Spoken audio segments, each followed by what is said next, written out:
But yeah, I was saying I'm in Fayetteville, but I'm gonna go home to Virginia in a few days to see all my family. Okay, well, great. Mhm. Well, I didn't even realize you were in the relay pool. I guess I should have thought about that. But could you take us through how you ended up on the relay team when you found out, and just what that whole experience was like, winning the gold medal? Yeah. Well, I just was kind of expecting to have a chance to be on it, just because I've run a lot of relays this year anyway, so I knew that there was like a possibility to be on it. But I didn't really find out that I was on it until like I got to the track and it was time to go. And they kind of like figured out the order and stuff, so it was all kind of pretty quick. Um, and then yeah, it just kind of happened. We ran the relay. It was really amazing to be on the relay, and it was a really cool experience. It was probably like the most fun race I've ever done. So do you have, like, I don't know, 4 hours notice, 2 hours notice? Like how much time did you have? Probably like 2 or 3 hours before, and then we got to the track and we were starting to warm up, and we like found out the order and stuff. Had you guys run as a relay in practice before, you four? No, we haven't. Wow, so that the first time you guys took it around the track together, you won the gold medal? Yeah, exactly. What did you have any qualms about the fact y'all hadn't, practiced much? Or No, not really. We just kind of knew we had to get it done, just give our best effort and get the stick around the track. So I wasn't really worried. I just knew as long as we got the handoffs good, we should be all right. I guess I really hadn't thought about it, but I guess you and Abby, being collegians, you guys had run a lot of relays, like you said. Maybe the pros hadn't done that as much, but and you're used to being on the anchor. I can't remember. Maybe Chris had you on the. What all legs did you run this year besides the? Um, yeah, I ran third and fourth leg the most, and then I ran first leg like one time at indoor meet. But mainly it was third and last leg. Yeah, and I think was it Abby that handed off to you? Yes, Abby was second leg. She had a little bit of a lead, but you extended it and gave a real nice lead to Sydney. What do you remember about that? And I guess you had the second fastest split in the whole relay, next to Sydney, world record holder. So what do you think about that split you did, and extending the lead to give her a pretty good cushion there for somebody that you knew could run like her? Yeah, I definitely just wanted to make sure I got the baton here in the lead and just give it my best effort. Um, I thought I was going to run a little faster, but I was still happy with my split, so I was glad that I got it to Sydney in the lead. Well, what's it like to win a world championships gold medal? You're 21, right? Yes. Okay, so what's it like to win a world championships gold medal when you're 21? It was really amazing. Just a great experience. I obviously want to go to the next world champs and try to medal individually. So this is just like I feel like this was just the beginning of what can happen at the next meet. Yeah, I probably got a couple more, but I'll turn it back to Sean. Thanks. Okay. Thank you, Bob. Lane, did you have a question? Yeah, I did. Thank you. Britton, it's Lane Casadante from CBS 6 back here in Richmond. First of all, congratulations. Thank you. There are so many people back here that have been following you and rooting for you and staying up late to watch your races all the way out in Oregon. Have you felt that support from back here? And who have you heard from? And how did have the people told you that they're watching from the East Coast? Yes, absolutely. I've been lots of family members. A lot of my friends have been texting me, messaging me. A lot of people like that I don't even really know have been texting me on Instagram and stuff, and like a lot of people from my high school too. That like I've had like 3 new phones since high school, so I like don't have all the numbers saved. So I'm always like, who is this? But I can tell it's like an 804 number. So like I know a lot of people from my high school have been reaching out to me too. So it's definitely really cool to see everyone supporting me. Where has all of this ranked on your personal goals from when you started the spring season a few months ago? Yeah, honestly, I was taking it just one meet at a time this season and trying to just accomplish goals each step of the way. But obviously, the end goal was to be on the world team. Um, this was just like the highlight of it, I guess. If I was on the relay, I would have just been happy to be on the relay. So getting the gold and running really well is just a cherry on top, because I was obviously it was a goal to medal, but to medal on the relay is just really, really special. Well, I appreciate you taking a couple of minutes. And if you have a couple more minutes when you get back here into Richmond, we'd love to sit down with you again. But congratulations, travel safe, and we'll be watching. Thank you. Absolutely. Coach Johnson, a question in regards to not only Britton being in the finals of the 400 hurdles and having that experience of having to run from lane one when she was in the final, just maybe a little bit about her 400 hurdle final race, and then also what impressed you most about her relay carry on the third leg of that 4x4. Obviously, didn't have the best semi, but anytime that you can make it to a world championship final is nothing short of impressive, especially coming off of the collegiate season. Not that was really a factor because we prepared for this, so she was ready to go. So I knew she would be competitive, but to come up fifth in out of lane one was very impressive. So I was very proud of that effort that she had. Obviously, always hoping for more, but I think that under the circumstances and how well she handled herself for a first-time world championship participant, I think she did fantastic.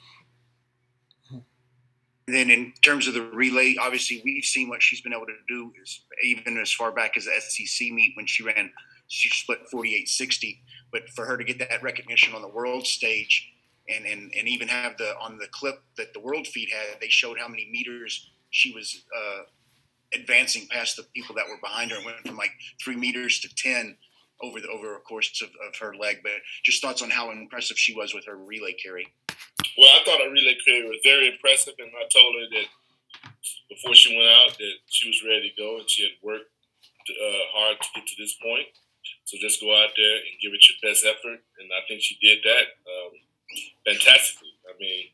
Obviously I was impressed and happy, but I wasn't surprised. Things that she's been able to do in training indicates that she ran well and could have ran better. I think if she had someone alongside her or a little closer to her. But, to run that type of split under those type of circumstances with nobody there and to pull away from the field, it just shows you the potential that she has as an elite level athlete. Thank you. Bob, did you have another question? Yeah, sorry, Chris, I kind of forgot you're there. I didn't mean to put you to sleep or anything, but I was wanting to ask you this, and then maybe Britton could chime in. But Sean pointed this out. 4 SEC athletes on that relay. I guess it was Arkansas, Kentucky, and was it Florida? Was the other one? Florida, yes. Okay, and of course Lonnie. He coaches Kentucky, and I know you guys are buddies. At least I think you are. Yes. Just what you think about that? We all know the SEC is the best, but to have 4 SEC athletes on that relay, what you think of that? Obviously, that's what the SEC produces, and we see those people all the time. We know what they're capable of, and they know what we're capable of. And I think it's just shows you the competitive nature of the SEC and how hard it is to compete at this level. I think sometimes people take that for granted, but when you're in the SEC, you got to be on the elite level stage to be at the top. And those young ladies, including Britton, were on the top of their game.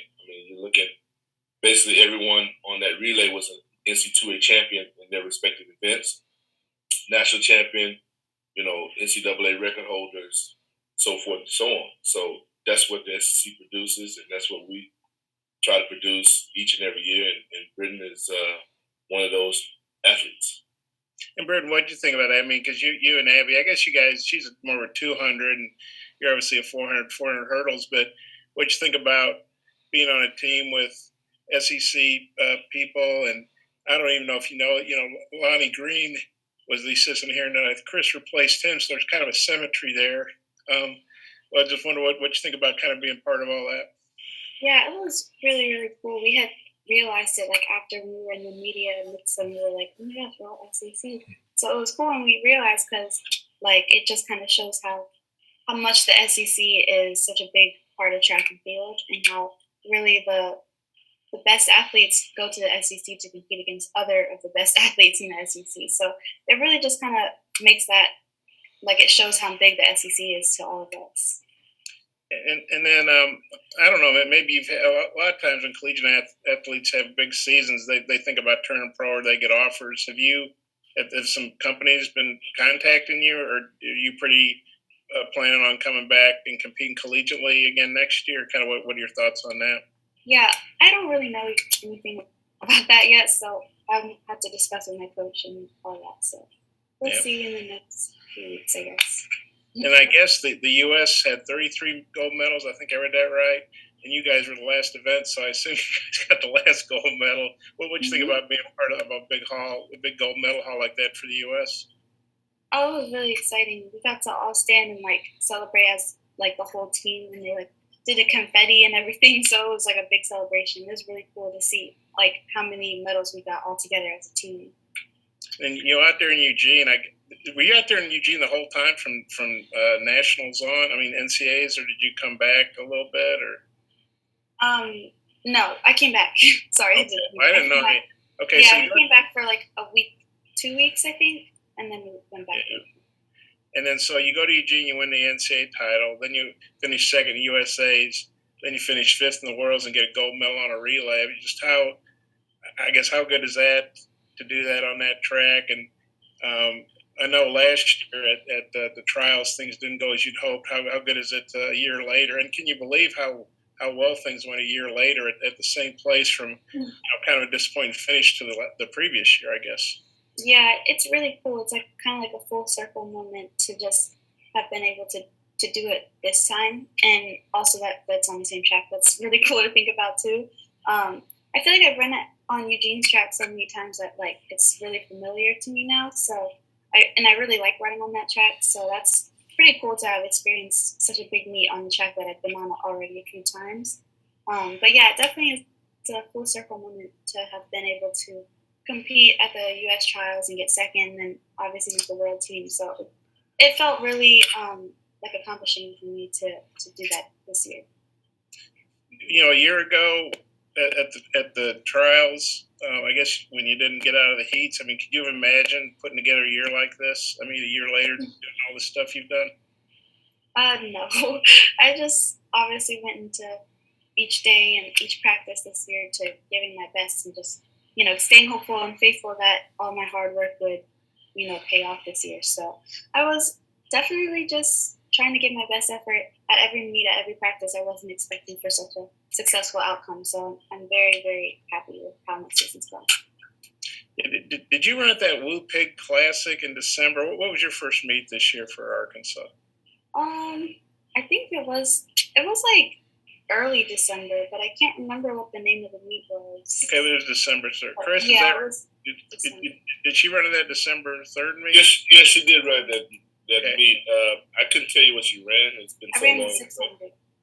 Yes, that's right. Correct.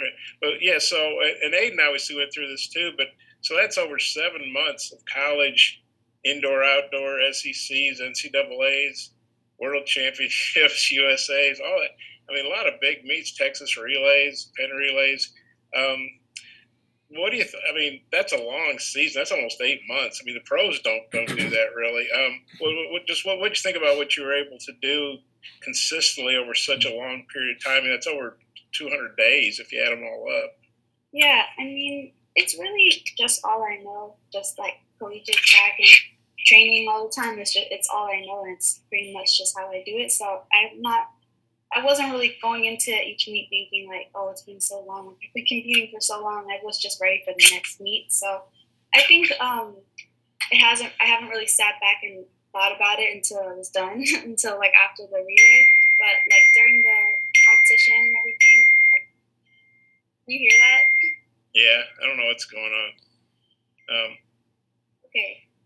Yeah, I guess it stopped. Yeah, that's okay. I know Aiden said he'd like. Hear me? Yeah, I can hear you. Yeah, we can hear you. Okay. At least I can hear you. I know Aiden. I'm sorry. Go ahead. 1 second. Well, go ahead and finish your thought.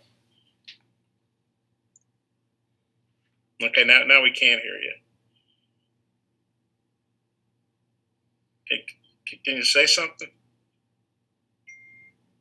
I don't know what's going on. It's messing up. Okay, well that's okay. All the messages. Yeah, Aiden said he wants to take about a month off. How do you feel? Are you ready for an extended break? Yeah, I mean, I'll take a few weeks off or whatever, go see my family. I just definitely want to see everyone that I haven't gotten to see, like in Virginia. That's really what's important to me. I mean, I don't know if I need like a whole month, but just some time off would be nice. Did you get to go home to Virginia for Christmas, or when was the last time you were home?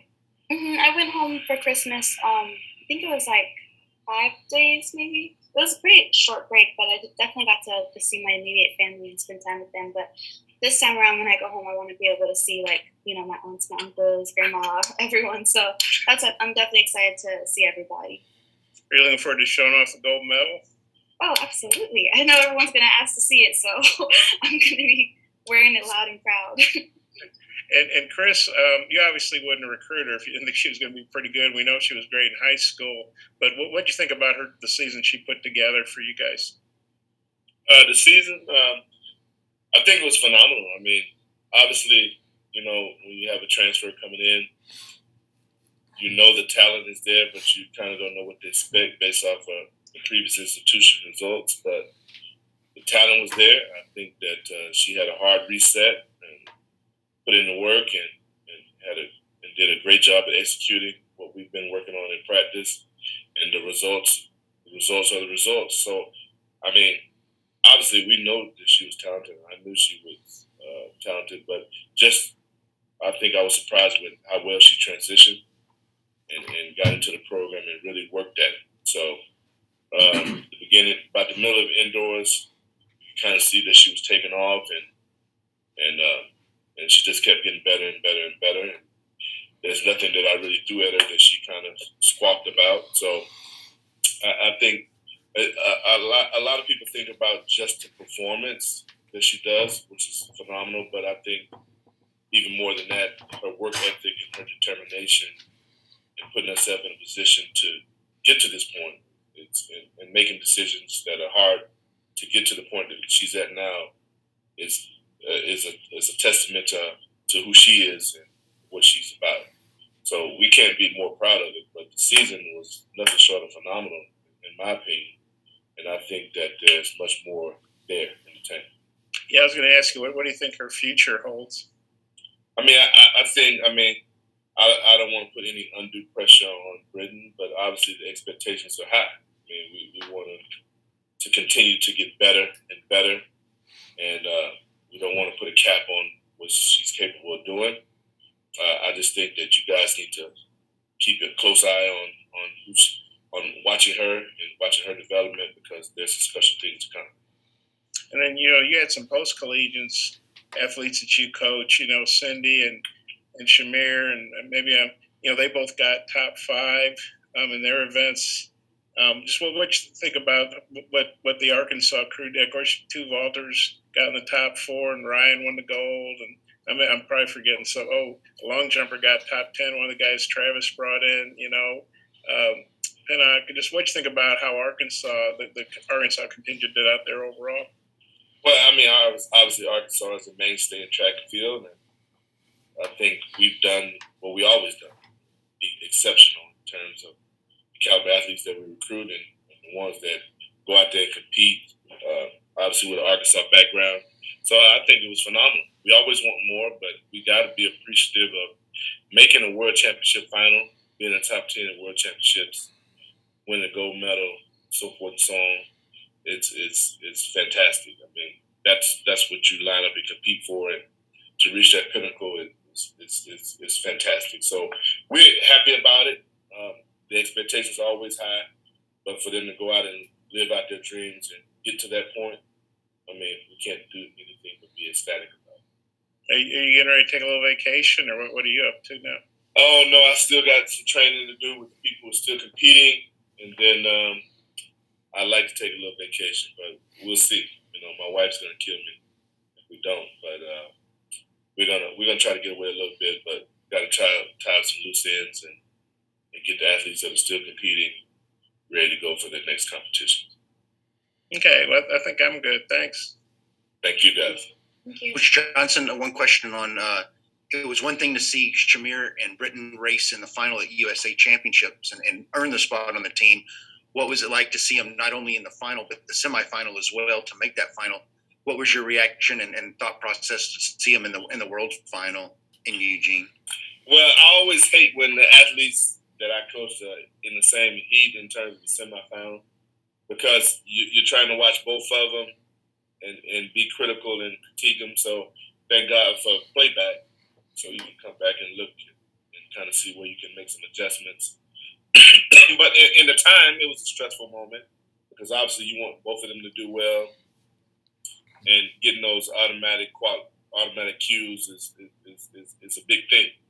And, I thought the heat that Britton and Shamir was in was a loaded heat, and it proved to be true because the top 2 time qualifiers came out of that heat.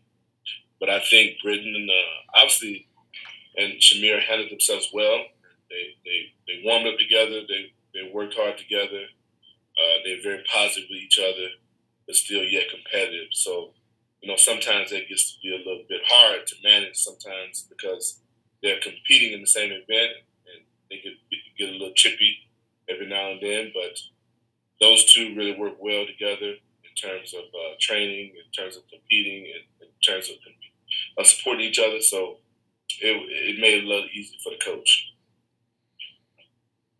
And Britton, likewise, not only to race in the same semifinal heat with your training partner, but to be in adjacent lanes. Was it just like feeling of almost like a workout with you guys always racing in adjacent lanes? Yeah, it was really cool and definitely just a good experience to be with someone, like, obviously that I know and train with in the race. I wasn't, like, super focused on Shamir, but knowing that she was in the race was just kind of, like, comforting, So it was cool when we crossed the finish line together just to give her a hug and tell her I was proud of her. So, like, it's just like how Coach Johnson said, we're really supportive of each other and we always uplift each other. Good deal. Thank you. Anybody else with a question? Bob? Hey, Chris, as a guy who coaches relays, Britton was saying, and I know those 4 are obviously world-class athletes, obviously, but the fact that they hadn't run a relay together until that, just as a coach who, coaches handoffs and all that stuff and lanes and not getting out of your passing zone, what you think of that fact that they won the first time they ran together, they won the gold medal? Well, I think a relay is obviously comprised of the top-level athletes. So they all have relay experience. Every one of those young ladies who ran in college, and 3 of them are currently in college right now. So it wasn't a surprise for them to be able to manage the handoffs and manage the stress of it. Once you go through an SEC season and an NCAA season, you're more than fine-tuned and ready to go. And obviously Sydney is a world record holder and elite-level athlete who also ran in Kentucky and ran relays, high-level relays. You got to think Britton was on a collegiate record indoors. So, and indoors is much more stressful than bumping around and that sort of thing. So whatever leg that they were going to put her on, I was more than confident that she could take care of her business as well as the rest of the contingency. So I very well expected her to be on the relay, and I knew that what she could do if she had the opportunity. And it was proven that she had the second fastest split of all the elite-level athletes on that relay. So I can't be more than happy about that. Did you lobby to get her on? Did you go and say, hey, man, you got to put her on? Hey, man, listen, my job is to push my athletes to be successful and to lobby for them if needed. So I don't make the decisions in terms of the relay, but I will present the information to let them make a decision. But they have to have all the information. And obviously, I spoke on behalf of Britton and Shamir, for that matter, as to why I thought they should be on the relay. But the relay coaches make those decisions. But it's my job to fight for my athletes to get on the relay if it's warranted. And yes, I did that. I should know this. Who coached the relays for the USA team? Mike Marsh and Michelle Freeman. They're the relay coaches. So obviously, I think they did a good job in terms of the order and in terms of who they picked to be on the relay. So we don't have any qualms about that. But those are the relay coaches. So we discuss with them, but ultimately they make the decision. Oh, okay, thanks. Britton, I had one more that I just thought of for you. in that environment, especially on the relay, what was it like running with that amount of noise as the crowd was cheering you guys going around? I know you're focusing on your race, but are you able to take in the moment a little bit as well? Yeah, it was like pretty surreal, honestly, because I've never really run in a crowd that big, so I haven't heard what it's like to be in that environment. So it was really cool. I was talking to like Sydney after I ran, and I was like, that was crazy, and she was like, yeah, it sounds like that. So it was pretty cool to hear the crowd, like everyone on each side, and none of the seats were empty. So I've never really experienced anything like that. It was really really cool. Good deal. Thank you again, and appreciate everybody's time today.